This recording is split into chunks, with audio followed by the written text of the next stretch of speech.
Hey, good morning, Edinburgh. It is good to see you. Thanks for being here this morning. Braving the elements. You are true Minnesotans. Appreciate you guys. So glad you're here. I also just want to say hello to anybody joining us online, too, if you're tuning in this morning. Great to have you with us. Hey, my name's Joshua. If you don't know who I am, I'm one of the pastors on staff here.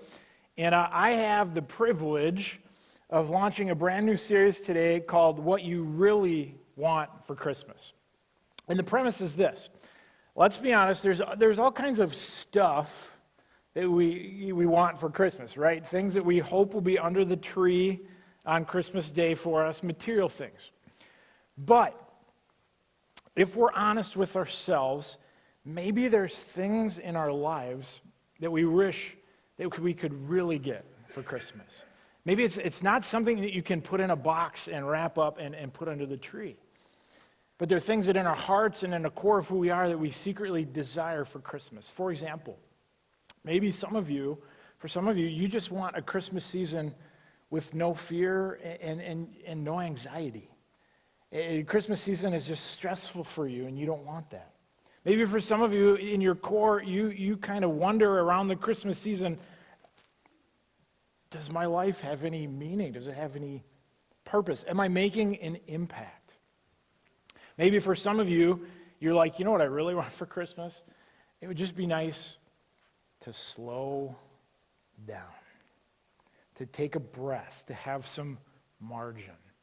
And I have a feeling a lot of you are going to, maybe not this week, but in the weeks to come, that's what you're going to be craving. And that's actually what I want to talk to you about today. I want to talk to you about slowing down this Christmas season so you can really experience the joy of Christmas. Well, hey, raise your hand if you are a fan of NASCAR racing. Great, all two of you. That's great. We're so glad you're here. Hey, well, if you don't know NASCAR racing, it's where a bunch of men and one woman drive really fast in circles around a racetrack that looks something like this. Now, I don't fully understand it, okay? And at one of my previous churches, a good friend tried to explain to me how it's a sport, okay? I don't get how it's a sport. In fact, I thought for the longest time that NASCAR was an acronym that stood for non-athletic sports centered around rednecks. Okay, now let's be honest. The danger about talking that way about NASCAR is that NASCAR people also own guns, and they like to kill things. So, hey, if that's you, I'm just kidding. It's just humor, okay? I'm just trying to have a little. I mean, I could learn to like it. It's better than bowling, right? I mean, actually applauding for that. Wow. Well, the reason that I bring up NASCAR in particular is because I think NASCAR is the perfect metaphor for how we live our lives today, especially over Christmas. I mean, our culture actually fuels this rapid pace mentality, and I don't see any indication that it's going to slow down soon. We live life at double speed. We not only live fast, but what do? We actually view busy people with a sense of prestige, a sense of awe, right? We actually have a term, right? We actually greet people with a sense of busy. Have you ever heard this today? Hey, are you keeping busy these days? We say that to people as if that's an honorable thing to do. You know this, I know this. Busy is the norm.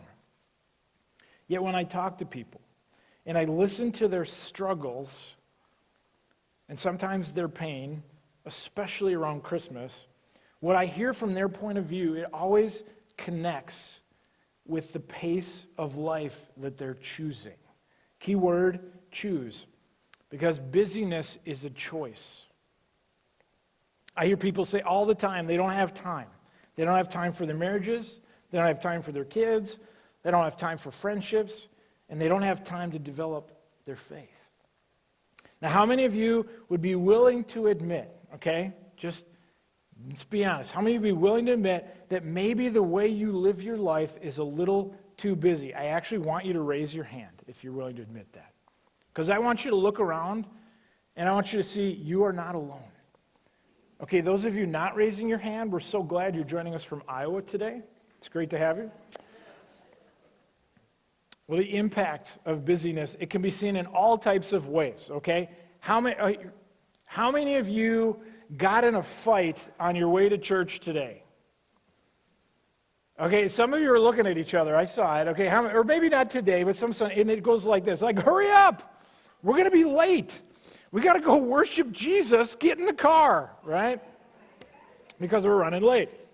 Okay, if that doesn't describe you, maybe this will. Have you ever pulled up behind the first person at a stoplight, okay, at a red light, and if that person doesn't leave the nanosecond the light turns green, you either honk or get anxious? Is that you? Oh, okay, maybe you can't relate to that one. Are you so time conscious that when you go grocery shopping, you stress out over which line to actually stand in? You run logarithms in your mind. Okay, the number of items in the cart times the number of people in line divided by the age of the checker. Okay? And then you stand in line, and you're not calm. No, you're competitive. Because you're looking at where you would have been had you picked a different line. And then if you win, you're so excited. You high five the beggar, right? You taunt the people in the other line. Am I the only one that does this? Okay, all right. Well, busyness is also described in less humorous ways, right? Busy people, I think, can have a lack of personal depth, which results in superficial relationships, which I think results in wounded hearts.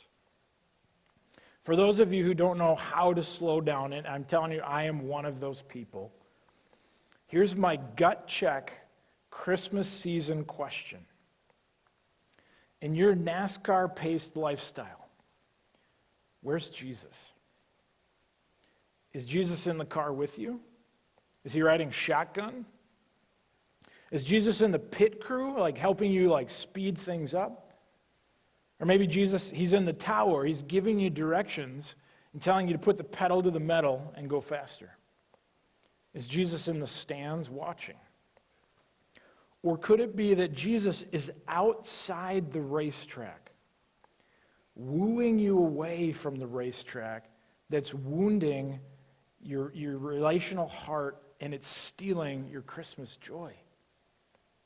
Friends, I think God's people, I think we're choosing a fast-paced lifestyle while trying to follow a Savior who walks. Now, I'm not sure where you are in your spiritual journey, but I can assure you that the point of Jesus coming, what Jesus wants for your life, is he wants to give you breath. He wants to give you margin. He desires peace for you, and he even wants rest for you. There's a phrase, there's some scripture that really pops out at me about Jesus making this connection. It's found in Matthew 11. Here's what Jesus said to us. He said, come to me, all you who are weary and carry heavy burdens, and I will give you rest. Take my yoke upon you. Let me teach you, because I am humble and gentle at heart, and you will find rest for your souls. For my yoke is easy to bear, and the burden I give you is light. Friends, I think there's a connection. I think there's a connection between being yoked to Jesus and slowing down. Now, that last verse, I think, can be confusing for some people. Take my yoke upon you. You might be thinking, I don't even like eggs, right? Hey, well, that's not what Jesus is talking about. Let me define this for you. To take my yoke upon you is to be connected to him, to be a disciple, a follower, to join with him. You see, the yoke was a common reference during those biblical times to a wooden frame. And this wooden frame, it would fit over the shoulders of animals. I have a picture of what that looked like.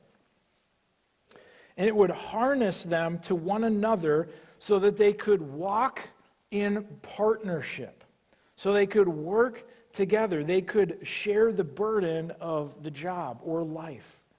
So what Jesus is saying is, hey, Josh, be yoked to me, not to the fuel-injected Christmas season. Walk with me. Learn the rhythms of my life and how I love and engage with people. I think the promise of this partnership is so appealing. It says something to my heart, especially over the Christmas season. Friends, busy is the enemy of faith and relationships. Why? Because spiritual life can't be rushed. Love cannot be hurried. So what was the character of Jesus? What was Jesus like? Do you know what Jesus was like?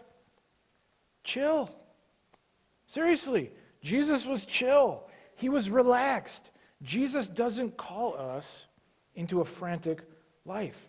And he doesn't call you and I into a followership of busy.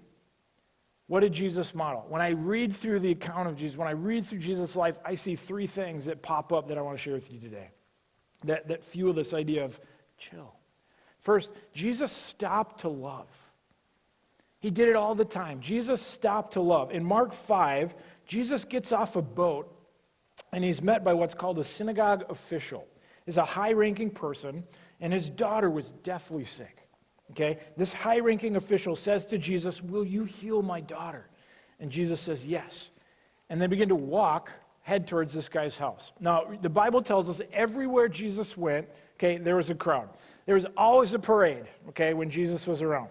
So this parade begins moving towards the guy's house, and as the parade is moving, there's a woman in the crowd who is so desperate for healing that she's thinking to herself, if I could just touch the cloak of Jesus, I can be healed.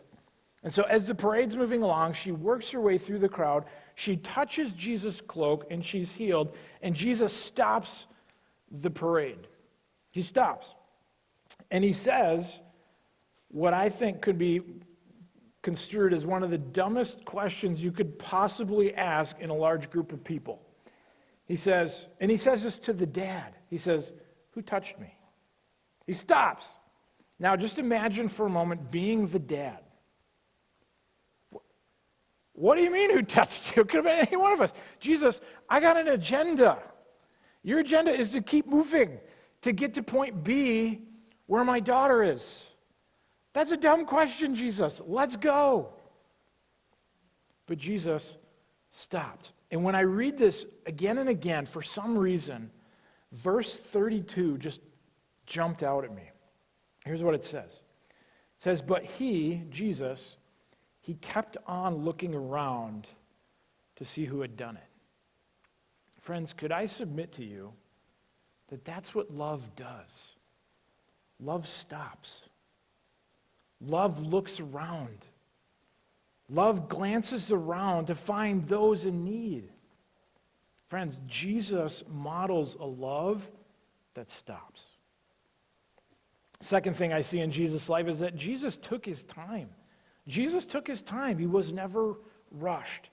There's an event recorded for us in John 11 regarding one of Jesus' best friends, Lazarus. Verse 3, it says this. So the two sisters, okay, this is Lazarus' sisters, two sisters, they sent a message to Jesus telling him, Lord, your dear friend is very sick. So although Jesus loved Martha, Mary, those are the sisters, and Lazarus, his friend, he stayed where he was for the next 2 days. Hey, Jesus, your best friend is dying. Okay, we're going to stay put for 2 days. He just takes his time. He's kind of like, eh. Now, I'm not sure Jesus would have made a good church hospital visitation pastor. Hey, Jesus, there's someone down at Mercy. Okay. It takes so much time for him to get there. When they get there, Lazarus is what? Dead. Talk about a delay. Talk about sisters being ticked off, right? But Jesus took his time. The third thing I see in Jesus is that Jesus called others to slow down. He called other people to slow down. In Luke 10, Jesus is trying to teach this relaxed truth to a woman named Martha. Ironically, the same Mary and Martha that we read about in the previous story. If you don't know the event, it went like this. Jesus is in the house of Mary and Martha, and dear friends, Mary is sitting at the feet of Jesus. Okay, this is what people would do at the time of in front of a great teacher or a rabbi. So Jesus is in the house, he's kicking back, right? And Mary is at the feet of Jesus. Martha, on the other hand, she is scrambling all over the place. She's trying to clean up, she's trying to get food ready. You can almost imagine that Martha, right? Can you picture this? She's in the other room, like looking in there, trying to get Mary's attention, like, hey, get in here and help me. You right? You picture this? I can totally see this. Finally, Martha has had it, okay? She's just, I'm fed up with my sister. She comes into the room, and she said, I could just picture, okay, is this bad? Poor Martha. I picture this whiny voice, okay? She says, Jesus, don't you care that my sister's left me to do all the work by myself? Tell her to help me, right? Whiny pants, right? You know what Jesus says? Martha, Martha, Martha. My dear Martha. He says, you are worried and upset over all these details. There's only one thing worth being concerned about. Mary has discovered it, and it will not be taken away from her. Chill. Relax.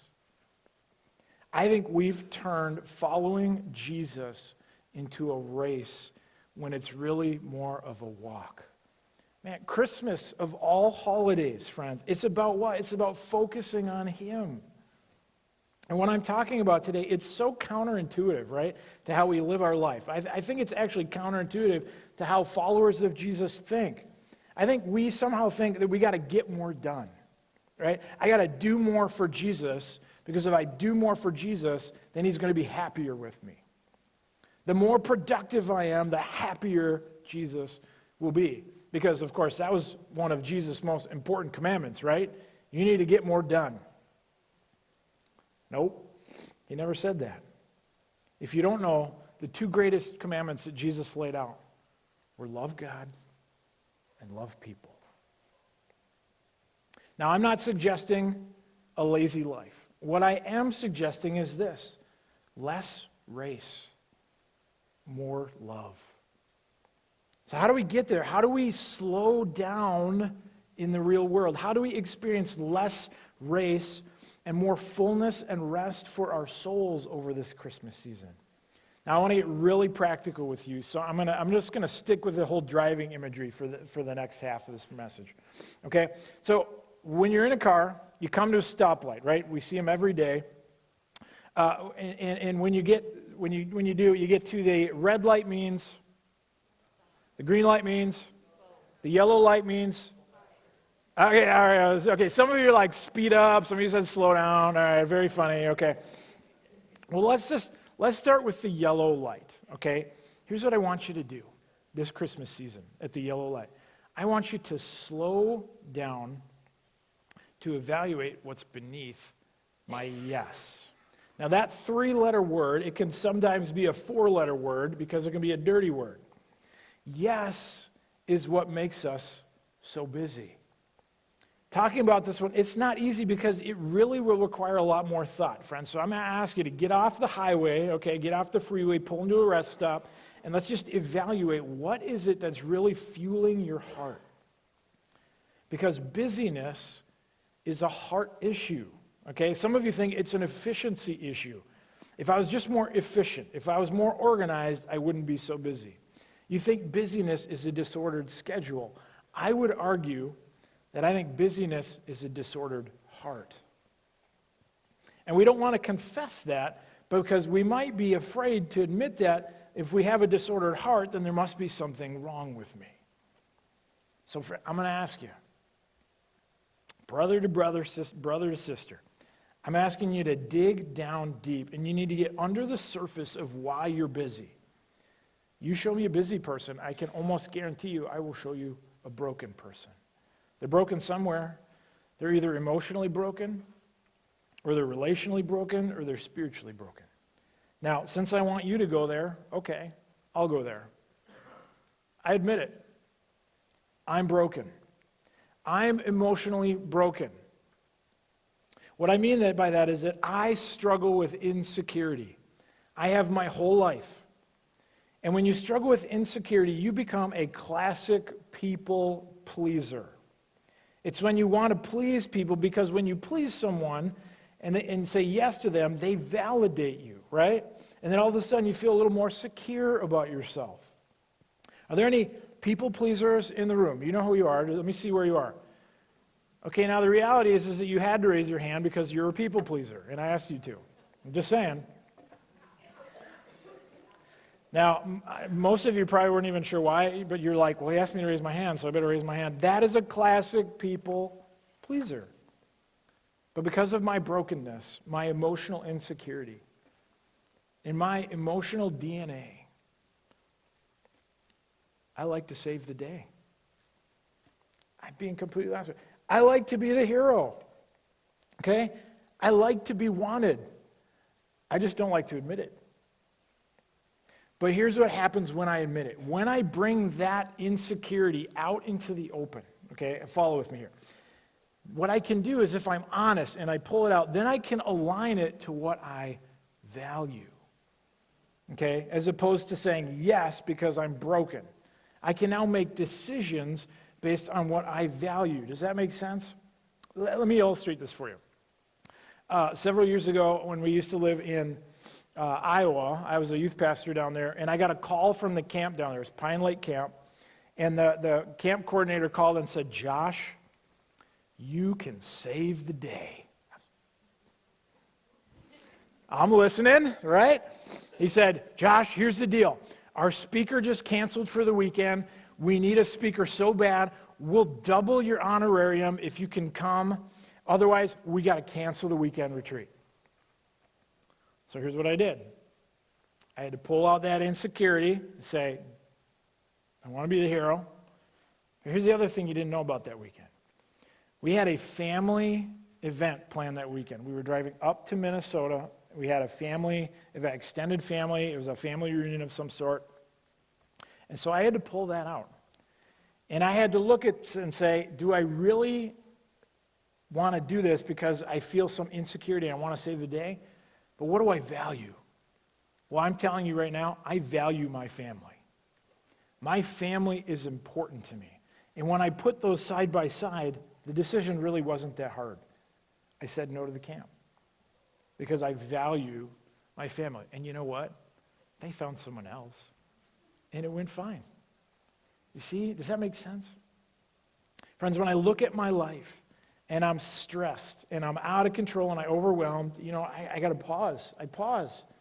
I'll talk to my wife, Christina, about it. And it almost always comes back to too many yeses. So you got to slow down. You got to dig deep and find out why you're saying yes. Let's talk about the red light. Red light means, here's what I want you to do. I want you to stop saying yes and develop a no muscle. It's a muscle. It's not easy to say no. It's a muscle that has to be developed. Can any of you relate to a situation when you knew you were going to say no? Okay, I bet everyone in here, you knew, okay, I'm going into this, I'm going to say no. But then you floundered, okay? Well, maybe, I don't know, I got to think about it. And then you see the disappointment on their face and say, okay, I'll do it. Have you ever done that? It's difficult to say no, so you have to learn saying it. It's okay to say no. So you know what? We're just going to practice that word, okay? On 3. 1, 2, 3. No. Okay, that was pretty good. This side was particularly weak. Let's try that with a little more emphasis. On 3, 1, 2, 3. No. There you go. That's better. In Spanish, 1, 2, 3. No. You are bilingual. Way to go. Congratulations. Why do I want you to say no? Because every yes is an invitation to more busyness.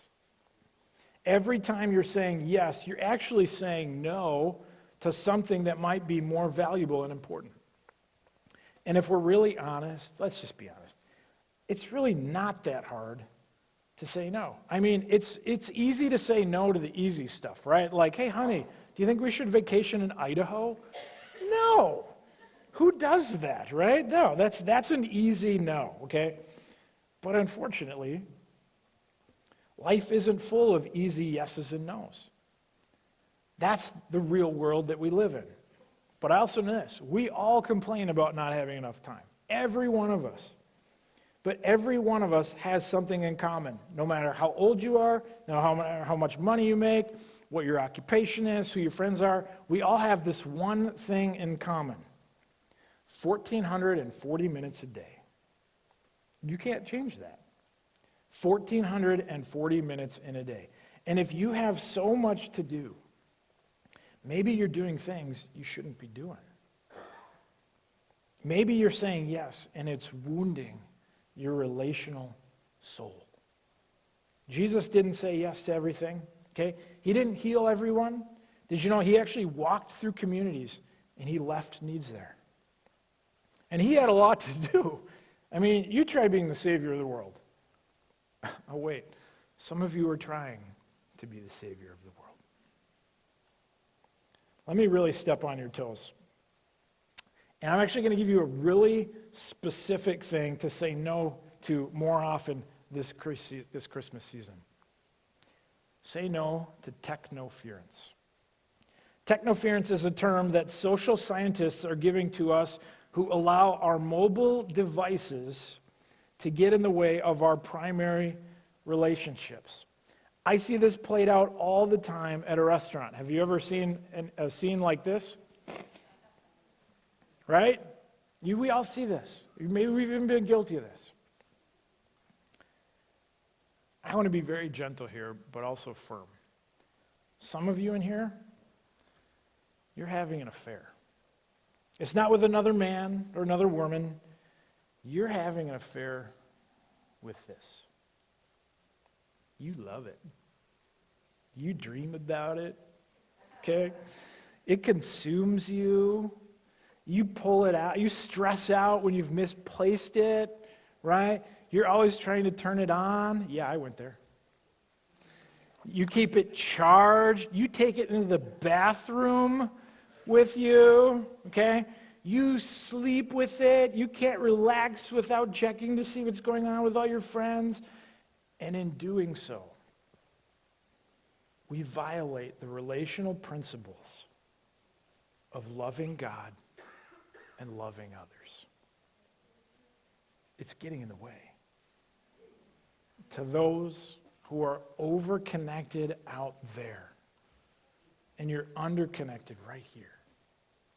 You're over-connected with all the friends you need to check in on and see what they're doing and where they were this weekend. But in your primary relationships and with Jesus, you're under-connected. I'm not anti-technology, okay? I use it, I'm on it, I get it. My point is, we need to not be so yoked to this and be more yoked to Jesus. We have to figure out how to say no to more. Because the healthier I get as a human being, the more capable I am to say no. And I know it's difficult, okay? Nobody likes you to say no to them, right? And they want to take you on a guilt trip. And that's why we have to do the third thing, the third light, which is the green light. And green means, here's what I want you to do this Christmas season. I want you to go on a relaxed walk with Jesus. Now, maybe it's not a literal walk, okay? Maybe it's just some dedicated time alone with him where you're just still. Because when we spend time alone with Jesus, guess what? He'll give you the wisdom on what to say no to. Here's what I know about you. As soon as I said, spend some time with Jesus, you immediately feel guilty. Here's what almost everyone says. Okay, every time we're like, hey, how you doing in your walk with Jesus? They say it I need to read the Bible more. It's almost robotic. I need to read the Bible more. Seriously. We've turned faith into a religious activity rather than a relational connection. For some people, their faith, it's all about religious activity. Yeah, I got to be in that Bible study. I got to go to this class. I got to be in that small group. Listen, I'm not saying don't read your Bible. That's not what I'm saying. I'm not saying don't be in that small group. But for some of you, when I say be in the presence of God, you immediately go to the guilt. Can I say to you as your friend, knock it off. Don't go there. Don't let guilt drive you. Just go. Just get away. Be still and be quiet and be in the presence of God this Christmas season. Maybe you just find a quiet corner in your home and for an hour you just think on God. Maybe you just sit there and you just enjoy his presence. Maybe you recognize the beauty that God is giving you. You talk open with him like he's right there on the couch next to you. Just be in the presence of God. You know what that means? That means you're yoked to him. I want you to see this image one more time. The two ox. Side by side. We walk next to Jesus. Friends, when we do this, he shares in our journey, our struggles, our work, our daily lives. The bottom line, what I want to say to you, slow down this Christmas. Less NASCAR, more walking with Jesus. So what if this Christmas your life was not about the chase, it wasn't about the pace, it wasn't about the race? What if it was more identified by experiencing his grace? What would your life look like if you were to take these ideas and apply them to your life? I'll tell you exactly what I think it would look like. I think it would look like less stress and more peace. I think it would look like less race and more love. Less busy, more Jesus. That's what I think it would look like. And what if the next time during the season someone said to you, hey, you keeping busy this Christmas season? You looked at them and said, I'm trying not to.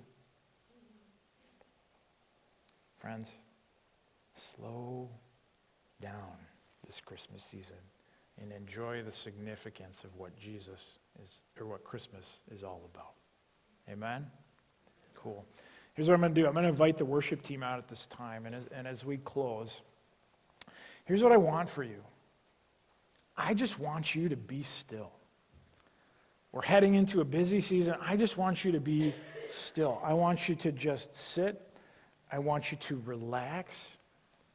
And my hope is this, that as the worship team sings this song over you, that it would do just that. It would just wash over you. And that you could just kind of feel God's presence come and just wrap around you this morning. And that you could just kind of empty yourself, take a breath, slow down, and experience him. Cool?